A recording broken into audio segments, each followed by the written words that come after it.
Astaghfirullah. Bismillahirrahmanirrahim. Assalamualaikum warahmatullahi wabarakatuh. Alhamdulillah wassalatu wassalamu ala rasulillah wa ala alihi wa sahbihi wa mawalah wa la hawla wa la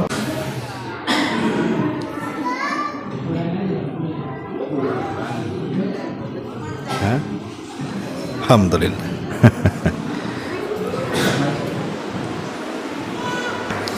Ya, saya kira sabotase. Alhamdulillah. Baik, kita lanjutkan kajian kita, masih membahas kitab Syarhus Sunnah di Imami Ahli Sunnati wal Jamaah Al-Imam Al-Barbahari rahimahullahu ta'ala. Kita masuk pada perkataan beliau rahimahullahu ta'ala, wala tafarruda bis salati ala ahadin illa Rasulullah sallallahu alaihi wasallam wa ala alihi faqat. Dan tidaklah seseorang menyendirikan dengan salawat kepada salah seorang dan kepada keluarganya saja.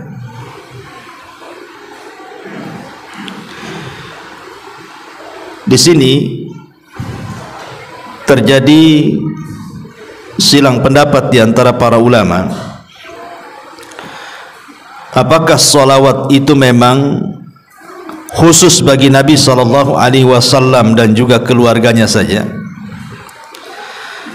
ataukah salawat itu bisa diberikan kepada selain Nabi? Al-Allamah Al-Imam Ibnul Qayyim rahimahullahu ta'ala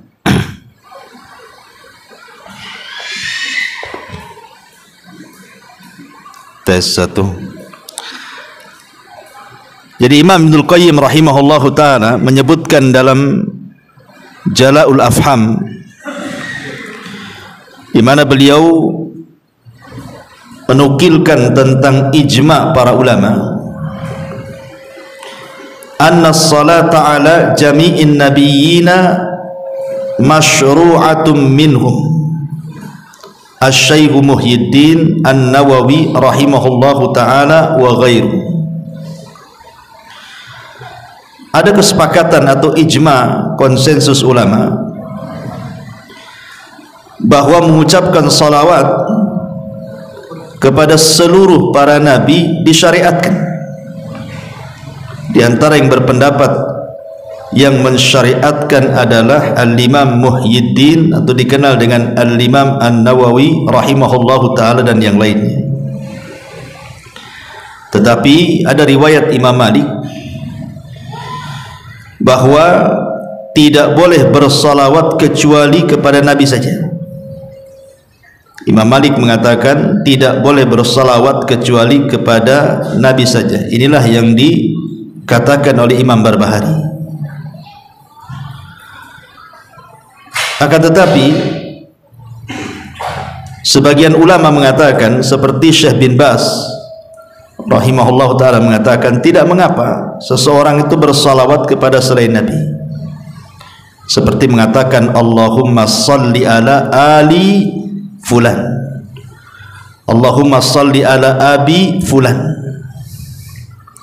Kata beliau, la ba'sa, tidak mengapa. Akan tetapi jangan dijadikan syiar. Sekali-kali boleh, tapi jangan dijadikan syiar atau kebiasaan, karena salawat yang disyariatkan itu hanya diberikan kepada para nabi saja. Adapun kepada selain para nabi, maka itu bentuknya hanya sekedar pujian saja. Dari sini terjadi silang pendapat. Cuman kalau melihat pendapat Imam Al-Barbahari di sini, seolah-olah beliau mengatakan tidak boleh bersalawat kecuali kepada Nabi saja dan kepada keluarganya. Tapi sedikit kita akan bicara seputar salawat. Di dalam Al-Quran, tepatnya pada surah Al-Ahzab 56, Allah Subhanahu wa ta'ala berfirman, innallaha wa malaikatahu yusalluna 'alan nabi ya ayyuhalladzina amanu sallu 'alaihi wa sallimu taslima. Sesungguhnya Allah Subhanahu wa ta'ala dan para malaikatnya, mereka bersalawat atas Nabi. Wahai orang-orang yang beriman, bersalawatlah kalian kepada Nabi dan ucapkanlah salam kepadanya. Ketika sebagian para ulama bicara tentang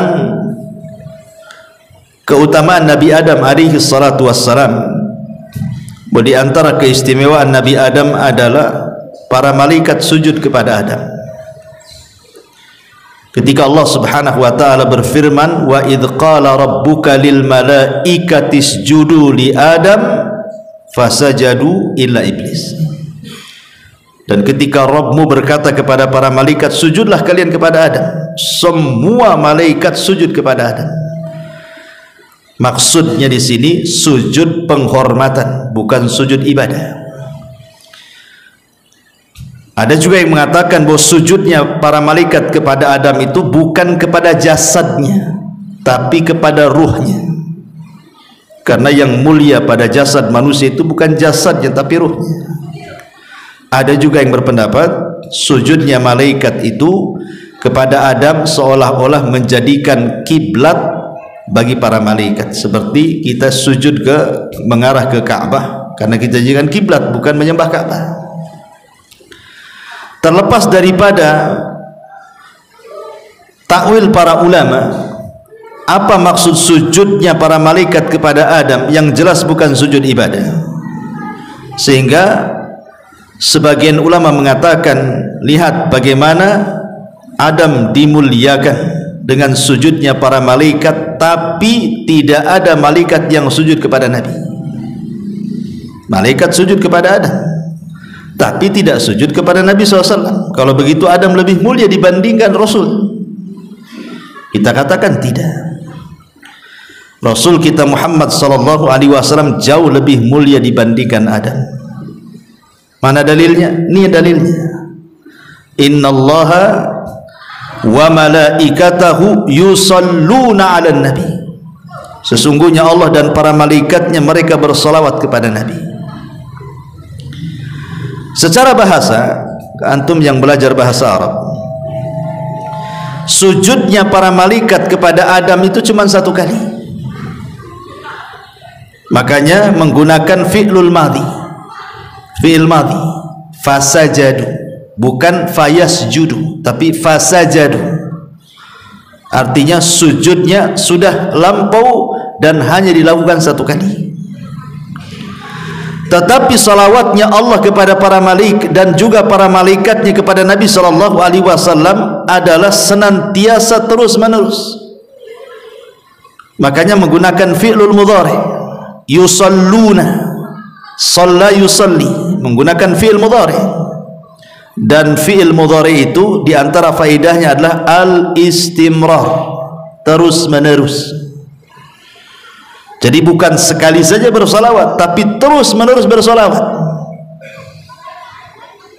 Dan salawat lebih afdal, lebih mulia dibandingkan sujud. Ma'asyiral muslimin yang dimuliakan Allah Azza wa Jalla. Lalu apa yang dimaksud salawatnya Allah kepada Rasul dan salawatnya malaikat kepada Rasulullah sallallahu alaihi wasallam? Adapun salawatnya Allah kepada Nabi sallallahu alaihi wasallam, maksudnya pujian Allah kepada Rasul fi mala'il a'la, di atas makhluk-makhluknya yang ada di langit sana, di hadapan para malaikat. Allah memuji Nabi sallallahu alaihi wasallam. Adapun salawatnya para malaikat kepada Nabi sallallahu alaihi wasallam adalah ad-du'a bil barakah. Para malaikat mendoakan Rasul dengan keberkahan dan juga istighfar, memintakan ampun akan dosa-dosanya. Ma'asyiral muslimin yang dimuliakan Allah Azza wa Jalla, kita bahas sedikit tentang faedah salawat. Yang pertama di antara faedah salawat atau keutamaan salawat adalah kalau antum bersalawat mengucapkan Allahumma salli ala Muhammad, maka kata ulama annaha imtithalun li amrillahi azza wa jalla. Ketika kita bersalawat itu hakikatnya kita sedang menunaikan tugas kita karena menjalankan perintah Allah azza wa jalla. Sama ketika antum sholat tadi, kenapa antum sholat? Ya karena menjalankan perintah. Kemudian antum puasa Ramadan, kenapa antum puasa Ramadan? Ya karena menjalankan perintah. Sama juga dengan sholawat. Jadi ketika kita bersalawat itu hakikatnya kita sedang menjalankan perintah Allah, dan itu semulia-mulia perbuatan ketika seseorang itu melaksanakan perintah. Dan itu diisyaratkan di dalam surah Al-Ahzab yang tadi saya baca, di mana Allah mengatakan ya ayyuhalladzina amanu sallu, ini fi'lul amr, wahai orang-orang yang beriman bersolawatlah kalian. Artinya Allah memerintahkan dalam surah Al-Ahzab supaya kita bersolawat kepada Rasul. Jadi ketika kita bersolawat hakikatnya kita sedang menjalankan perintah. Ini yang pertama. Yang kedua, annaha tarfa'u darajatil musalli fil jannati wa tukaffiru dhunubahu wa sayyi'atahu. Bahwa salawat kepada Nabi sallallahu alaihi wasallam bisa mengangkat derajat di mana? Di surga, dan menghapuskan dosa-dosa dan juga keburukan. Dan ini berdasarkan hadis Anas ibn Malik radhiyallahu an. Nabi sallallahu alaihi wasallam bersabda, man shalla alayya salatan wahidatan sallallahu alaihi asyra salawatin wa khuttat anhu asyru khati'atin wa rufi'at lahu asyru darajatin. Subhanallah, lihat faedah salawat di sini. Dari Anas bin Malik radhiyallahu an, Rasulullah SAW bersabda, barang siapa yang bersolawat kepadaku satu saja solawat, kita katakan Allahumma salli ala Muhammad, maka imbalannya Allah subhanahu wa ta'ala berikan 3 imbalan. Satu ibadah, 3 imbalan. Yang pertama, dengan sebab salawatnya kita kepada Nabi sallallahu alaihi wasallam, Allah bersalawat kepada kita 10 kali. Dan salawatnya Allah, saya katakan tadi, adalah pujian Allah kepada kita di hadapan makhluknya yang ada di langit sana. Bayangkan antum jadi selebritis langit, Allah memuja-muja antum di langit sana 10 kali di hadapan para malaikatnya. Hanya gara-gara satu salawat kepada Rasul menyebabkan Allah memuji kita 10 kali. Kemudian juga yang kedua, wa khuttat anhu asyru khati'at. Cukup sampai di situ? Tidak. Dan akan dihapuskan darinya 10 kesalahan. Cukup. Rasul katakan wa rufi'at lahu asyru darajat, dan akan diangkat 10 tingkatan. Nah, luar biasa. Ya, salawat 1 kali saja sudah sedemikian rupa pahalanya. Antum kalau saya puji saja udah senang, atau antum dipuji orang besar senang. Gimana kalau yang memuji kita ini Allah subhanahu wa ta'ala? Tentu kita banggalah harusnya. Jadi kalau antum ingin dipuji-puji oleh Allah di hadapan makhluknya di sana, perbanyak salawat. Itu maksudnya. Ini yang kedua. Yang ketiga, annaha sababun likifayati humumil abdi wa in 'azumat. Dan memperbanyak salawat itu bisa mengobati kebingungan, bisa mengobati kebingungan. Orang kan banyak masalah setiap harinya, ikhwan. Orang itu pasti akan ditimpa musibah setiap harinya. Masalah ini, masalah itu, macam-macam masalah. Kadang-kadang hidup kita ini kayak orang bingung, stres. Maka di sini dengan cara bersolawat, maka stres kita, bingung kita itu akan hilang. Dan itu berdasarkan hadis Ubay bin Ka'ab radhiyallahu an dari Nabi sallallahu alaihi wasallam, ketika dia berkata kepada Nabi sallallahu alaihi wasallam, "Ya Rasulullah, inni ukthiru salata alayka, fakam aj'alu laka min salati?" Faqala ma syi'ta. Qala qultu ar-rubu'. Qala ma syi'ta. Fa in zidta fa huwa khairun laka. Qultu nisf. Qala ma syi'ta. Fa in zidta fa huwa khairun laka.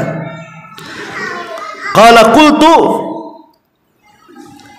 dia mengatakan thulutsaini. Qala ma syi'ta. Fa in zidta fa huwa khairun laka. Qultu aj'alu laka salati kulliha. Qala idzan tukfa hammuka wa yaghfiru laka dzambuk. Rawahu Tirmidzi. Jadi Ubay radhiyallahu an, Ubay ini seorang sahabat yang dipuji oleh Nabi sallallahu alaihi wasallam dan direkomendasikan diambil Qur'annya. Ubay bin Ka'ab ini seorang sahabat dari 4 sahabat yang direkomendasikan Rasul, ambillah Al-Quran dari 4 orang. Salah satunya Ubay bin Ka'ab. Bahkan namanya pernah disebut oleh Allah subhanahu wa ta'ala ketika kita membahas tentang asbab nuzul surah Al-Bayyinah. Nabi memanggil Ubay bin Ka'ab dan mengatakan, "Ya Ubay, Allah menyebut namamu dan Allah memerintahkan aku untuk membacakan surah Al-Bayyinah." Ubay enggak percaya dan mengatakan, "As-sammanillah, namaku disebut-sebut Allah wahai Rasul." Kata Rasul, "Ya." Fabaka. Ubay pun menangis. Enggak nyangka nama dia disebut-sebut Allah. Abu Bakar aja enggak disebut, Umar enggak disebut, dia pula disebut, ya. Jadi Ubay bin Ka'ab ini radhiyallahu an berkata, "Wahai Rasulullah, aku sering membawa salawat untuk dirimu. Lalu seberapa banyak aku bersalawat untuk dirimu?" Rasul sallallahu alaihi wasallam menjawab, "Terserah engkau." Maka Ubay mengatakan, "Bagaimana kalau 1/4?" Rasul mengatakan, "Terserah, jika kau tambah itu lebih baik." Kemudian kata Ubay, "Bagaimana kalau 1/2?" Kata Rasul, "Terserah, jika kau tambah itu lebih baik." Kata Ubay, "Bagaimana kalau 1/3?" Kata Rasul, "Terserah, jika kau tambah itu lebih baik." Kata Ubay, "Bagaimana kalau seandainya 2/3?" Kata Rasul, "Terserah, kalau kau tambah itu lebih baik." Kemudian Ubay mengatakan, "Bagaimana kalau seandainya seluruh doaku aku baca sholawat?"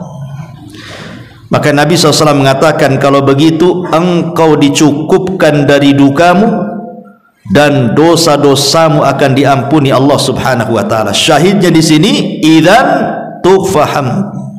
Kalau begitu dukamu, stresmu, bingungmu akan dicukupkan Allah, artinya akan dihilangkan. Coba saja kalau antum banyak masalah, atau ada masalah yang antum tidak bisa keluar dari situ, kayaknya kiamat lah ini karena mungkin masalah yang terlalu berat.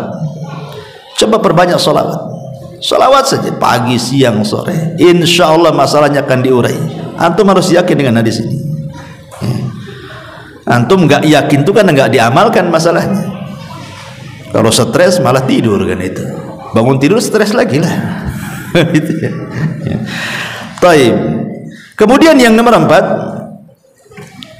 bahwa salawat kepada Nabi sallallahu alaihi wasallam annaha dalla ala mahabbatihi sallallahu alaihi wasallam. Jadi dengan memperbanyak salawat kepada Nabi sallallahu alaihi wasallam menunjukkan bentuk kecintaan kita kepada Rasul. Ingat kata Imam Ghazali rahimahullah dalam kitabnya Ihya Ulumuddin, dia mengatakan man ahabba syai'an aktsara min dzikri. Kata Imam Ghazali, siapa yang mencintai sesuatu pasti dia akan banyak menyebut-nyebut sesuatu yang dicintainya itu. Pasti itu. Kalau antum suka sesuatu pasti akan disebut-sebut.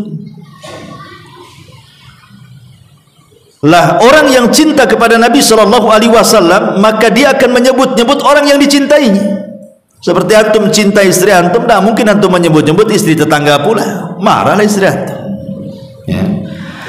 Maka kalau seseorang itu cinta dengan Nabi sallallahu alaihi wasallam, dalam kaidah Imam Ghazali, man ahabba syai'an aktsara min dzikri. Siapa yang mencintai sesuatu maka perbanyak menyebutnya. Maka seseorang yang memperbanyak salawat kepada Rasul itu tanda dia cinta dengan Nabi sallallahu alaihi wasallam. Sebab orang yang cinta itu kan senang, dan orang yang senang itu pasti akan menyebut-nyebut orang yang disenanginya. Makanya kisah Laila Majnun, si Majnun ini kalau datang malam hari dia senang dan menyebut-nyebut pacarnya. Kenapa? Karena malam itu dalam bahasa Arabnya lailun, dan lailun itu nama pacarnya si Majnun. Jadi kalau datang malam hari senang dia karena pacarnya hadir di malam hari. Tapi kalau di siang hari nggak suka, karena bahasa Arab siang itu naharun, bukan nama pacarnya. Makanya dia Majnun, gila. Dia suka malam, tak suka siang. Sampai satu hari si Majnun ini berburu dia. Dari kejauhan adalah kijang atau menjangan gitu ya, dikejar sama dia, dipanah, tepatlah kena kakinya, jatuhlah kijang itu. Diambilnya pisau, udah didekati, tengok matanya, kok matanya sama dengan mata Laila, nggak jadi disembelih, dilepas lagi. Makanya Majnun, gila dia. Ya, hanya gara-gara matanya sama dengan nama pacarnya, tak jadi disembelih. Pergi kamu, katanya, karena matamu sama dengan mata kekasihku. Itu orang cinta kan seperti itu. Lah orang yang cinta dengan Nabi SAW harusnya seperti itu, menyebut-nyebut namanya. Karena Nabi SAW sendiri mengatakan bahwa seseorang itu tidak dikatakan beriman. La yu'minu ahadukum, kata Rasul, hatta akuna ahabba ilaihi min walidihi wa walidihi wan nasi ajmain. Bahwa aku harus lebih kalian cintai dibandingkan anak kalian, dibandingkan orang tua kalian, bahkan dibandingkan seluruh manusia yang Anda cintai. Rasul harus lebih dicintai. Kalau antum lebih banyak menyebut nama istri, harusnya nama Rasul lebih banyak disebut, gitu maksudnya. Karena Rasul harus lebih dicintai dibandingkan pasangan kita. Ini yang keempat. Yang kelima, annaha sababun linaili syafa'atihi, bahwa memperbanyak salawat itu sebab seseorang akan mendapatkan syafaat Nabi sallallahu alaihi wasallam. Nabi mengatakan dalam sebuah hadis yang dikeluarkan oleh Imam At-Tabrani, "Shalla alaihi ashran man shalla alaihi ashran idza asbah wa ashran idza amsa faza bi syafaatihi." Dari hadis Ruwaifi radhiyallahu anhu, barang siapa yang bersalawat kepada Rasul 10 kali di pagi hari, 10 kali di petang hari, maka dia sudah berhak mendapatkan syafaat Nabi. Dalam hadis yang lain, man qala Allahumma salli ala Muhammadin wa anzilhul maq'adal muqarrab indaka yaumal qiyamah wajabat lahu syafaati. Barang siapa yang mengucapkan, ya Allah, curahkanlah salawat kepada Muhammad dan tempatkanlah dia di tempat yang terdekat di sisimu pada hari kiamat, apa kata Rasul? Wajabat lahu syafaati, maka dia wajib mendapatkan syafaat dariku. Dan ingat, Di akhirat itu yang dibutuhkan untuk menyelamatkan kita cuma dua. Pertama syafaat, yang kedua rahmat. Ketika syafaat sudah tidak ada lagi, maka yang tersisa adalah rahmat Allah Subhanahu wa ta'ala. Makanya ada orang-orang yang tidak mendapatkan syafaat karena sudah habis syafaatnya. Dia tidak mendapatkan syafaat sementara dia masih dalam neraka. Akhirnya Allah selamatkan dia dari neraka bukan karena syafaat, tapi karena Arhamur Rahimin, rahmat Allah Subhanahu wa ta'ala. Jadi syafaat itu sangat penting sekali di akhirat. Lah salah satu mendapatkan syafaat adalah orang yang memperbanyak salawat kepada Nabi sallallahu alaihi wasallam. Ini yang kelima. Yang keenam, anna aulan nas bihi, orang yang paling berhak dengan Nabi sallallahu alaihi wasallam, bahkan aqrabuhum minhu yaumal qiyamah, yang paling dekat kedudukannya pada hari kiamat, aktsaruhum salatan alaihi, orang yang paling banyak mengucapkan salawat kepada Nabi sallallahu alaihi wasallam. Dan ini berdasarkan hadis aulan nas bi yaumal qiyamah aktsaruhum alayya salatan. Manusia yang paling berhak dan dekat denganku pada hari kiamat adalah orang-orang yang memperbanyak salawat di dunia. Ikhwatu fiddin, muliakan Allah Azza wa Jalla. Di zaman Nabi sallallahu alaihi wasallam masih hidup, sahabat itu ingin dekat dengan Nabi sallallahu alaihi wasallam, bahkan ingin menyentuh, bahkan mengambil sebagian dari jasad Nabi sallallahu alaihi wasallam, seperti rambutnya disimpan dijadikan tabaruk berkah. Kadang-kadang Rasul meludah, ditangkap ludahnya, dioles-oles ke badannya. Apabila Rasul berwudu, bekas wudunya itu sampai perang untuk diambil sisa-sisanya.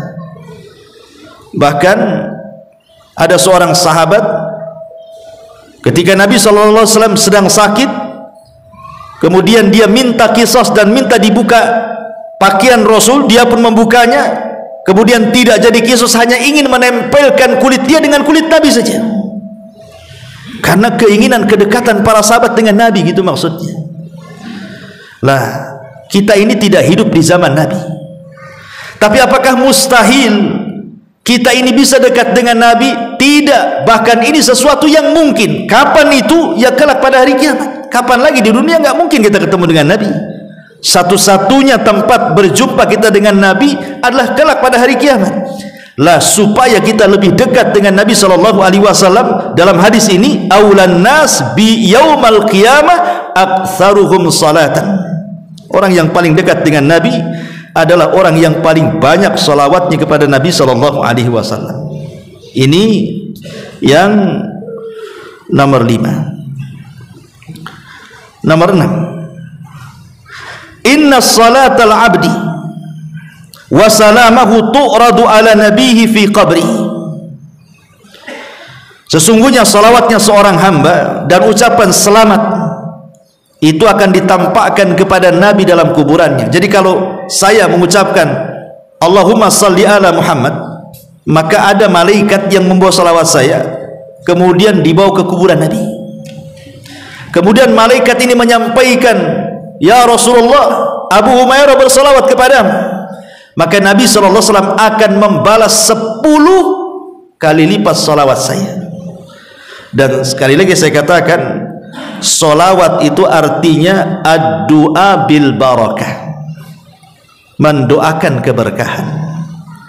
Jadi kalau kita mendoakan keberkahan kepada Rasul 1 kali, maka Rasul akan mendoakan keberkahan kepada kita 10 kali.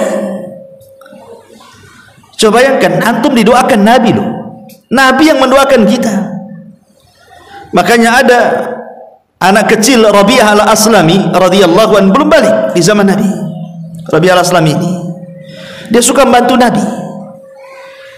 Dia kalau malam sepertiga malam dia siapkan air, belum balik anak ini, tapi rajin kemudian menyiapkan apapun yang dikehendaki Nabi SAW di malam hari. Akhirnya Rasul pun iba dengan anak ini.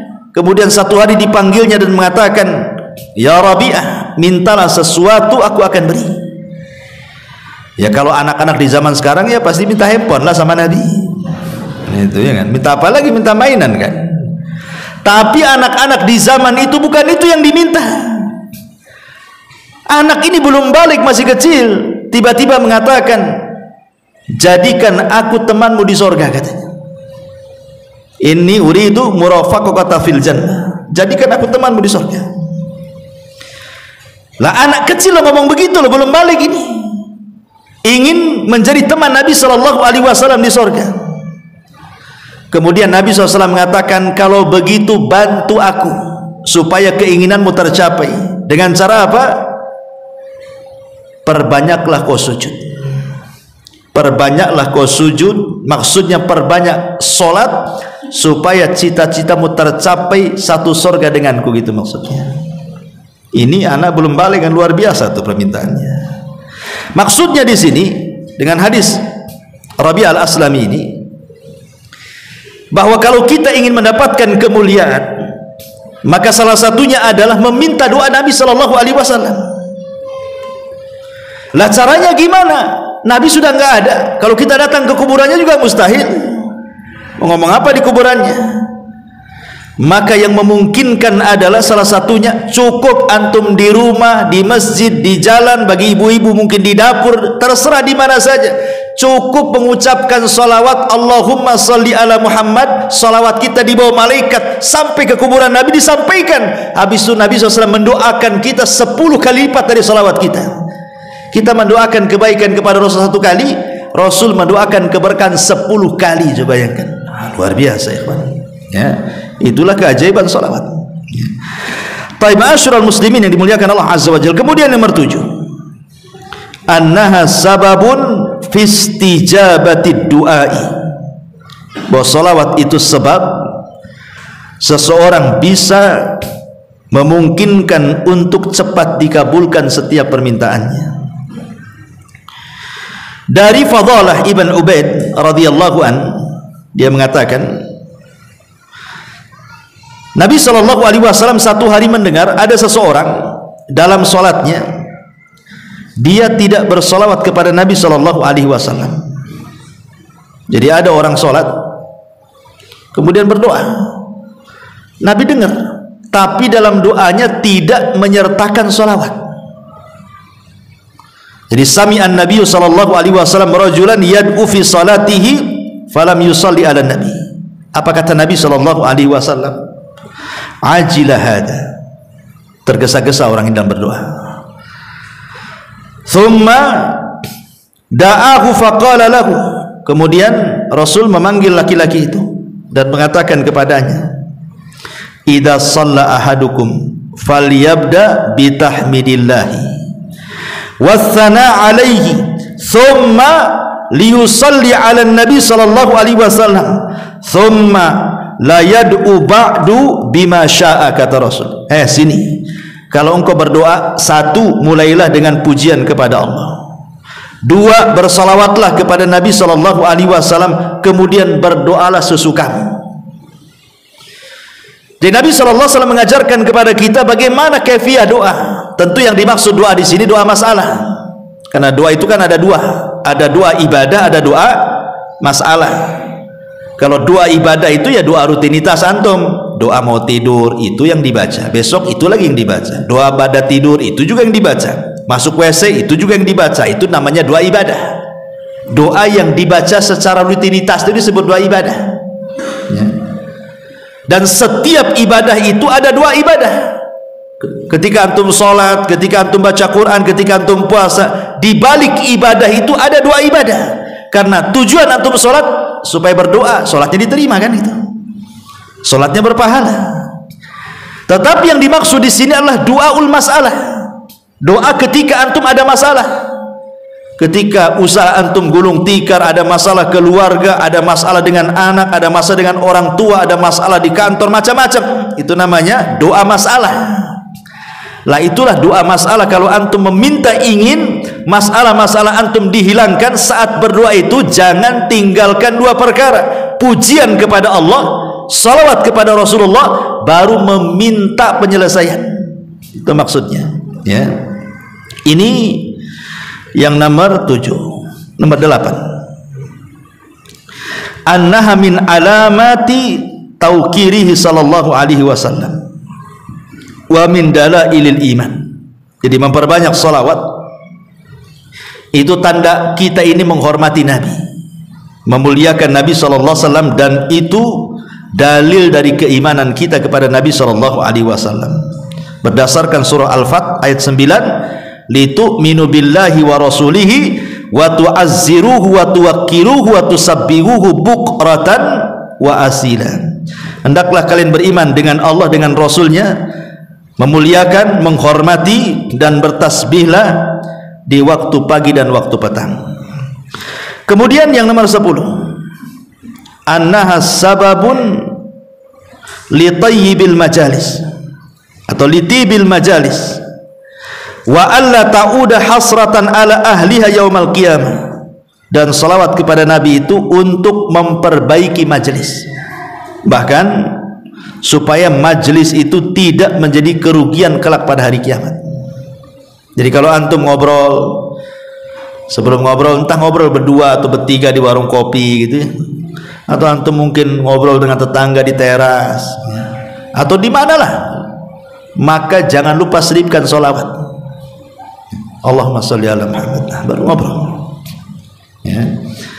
Karena begini, Nabi SAW mengatakan dalam sebuah hadis, Nabi SAW mengatakan, hadis dari Abi Hurairah radhiyallahu anhu yang disahihkan oleh Syekh Nasiruddin Al-Albani rahimahullah taala, ayyuma qaumin jalasu fa atalul julus thumma tafarraqu qabla an yadhkurullaha aw yusallu ala nabiyhi kanat alaihi tiratan minallahi azza wa jalla in syaa adzabahum wa in syaa ghafara lahum. Tidaklah sekelompok orang duduk-duduk di satu majelis, kemudian mereka bangkit dari majelis tersebut tidak berzikir kepada Allah, tidak membaca salawat kepada Nabi sallallahu alaihi wasallam, melainkan majelis itu adalah majelis yang cacat dan kerugian pada hari kiamat. Kalau Allah mau, Allah akan azab gara-gara majelis itu, dan kalau Allah mau, Allah ampuni gara-gara majelis itu. Bayangkan ya, orang kalau bermajelis, duduk bertiga, berempat atau rame-rame, kemudian antum baca salawat, maka pahalanya luar biasa. Majelis itu jadi berkah. Majelis yang tidak berkah jadi berkah, itu kan kebaikan luar biasa. Kemudian yang nomor 11, annaha sababun lisabati ala sirat. Memperbanyak salawat adalah sebab seseorang itu akan mampu menyeberangi titian siratal mustaqim. Dalam hadis yang panjang kata Nabi SAW, wa ra'aitu rajulan min ummati yazhafu ala sirat yahbu ahyanan wa yata'allaq ahyanan faja'athu salatuhu alayya fa aqamathu ala qadamaihi wa anqadathu. Kata Nabi SAW, aku melihat orang yang sedang melewati titian itu. Terkadang dia jatuh, terkadang terbangun, jatuh lagi, terbangun lagi. Tiba-tiba datang solawatnya. Ketika di dunia banyak bersolawat, nanti solawat itu akan datang pada hari kiamat dan akan berdirikan kita. Ketika jatuh, dia yang akan memapah kita dan akan menyelamatkan kita dari titian siratal mustaqim. Fa'anqadathu, salawat itu akan menyelamatkan kita dan akan melalukan kita dari titian siratal mustaqim. Subhanallah, luar biasa. Ingat, 3 tempat orang itu tidak akan bicara pada hari kiamat. Kenapa?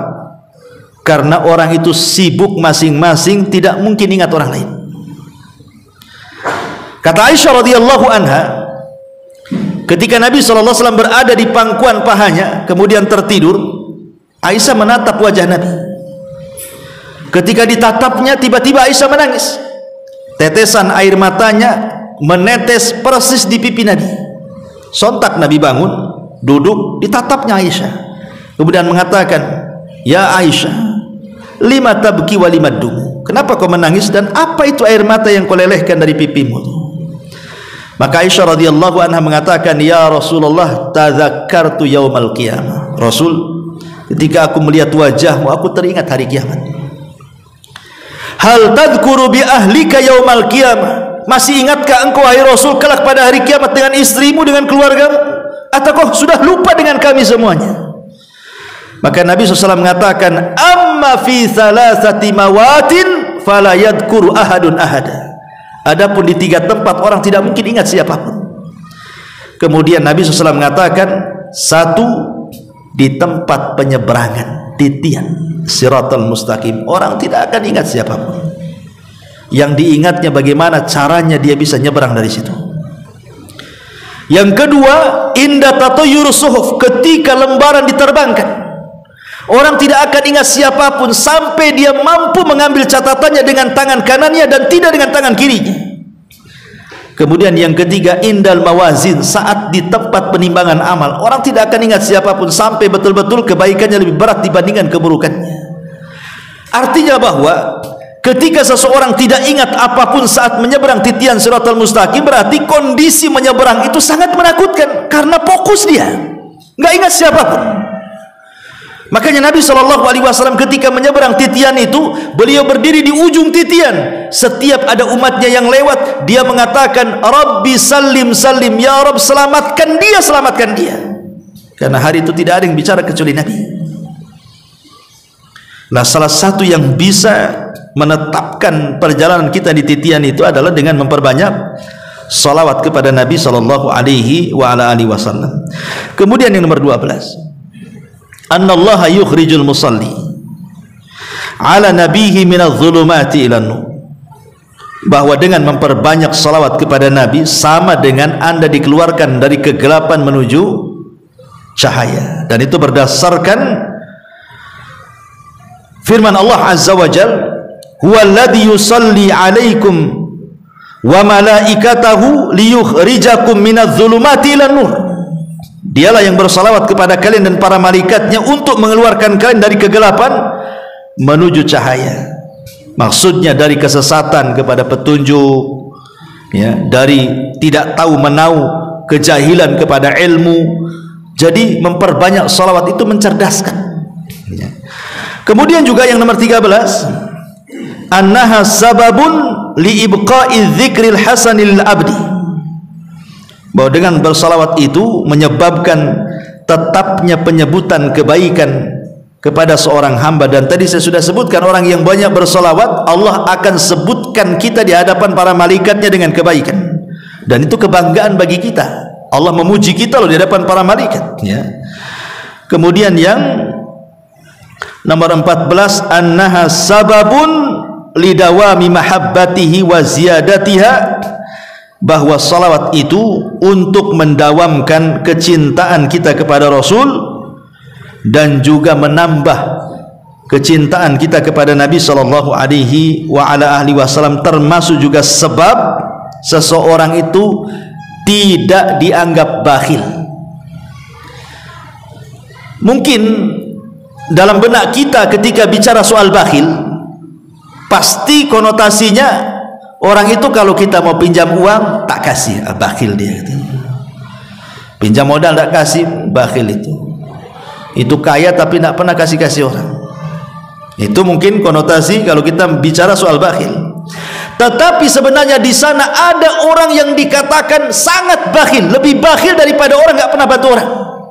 Apa itu? Ketika disebutkan nama Nabi, antum tidak bersalawat. Maka kata Rasul itu abkhaluna, sebakhil-bakhilnya manusia. Apabila nama Rasul disebut, antum diam saja. Antum sebakhil-bakhilnya orang bakhil. Ya, orang yang tidak pernah bantu orang padahal dia mampu itu dikatakan bakhil. Tapi ini bukan sebakhil-bakhilnya orang bakhil, tapi sebakhil-bakhilnya orang bakhil ketika antum tidak mau menyebut nama Nabi atau mendengar nama Nabi tapi tidak mau menjawab salawatnya. Na'udzubillah. Ya, sudah azan. Subhanallah bihamdika, asyhadu an la ilaha illa anta astaghfiruka wa atubu ilaik. Allahu ta'ala. Assalamualaikum warahmatullahi wabarakatuh.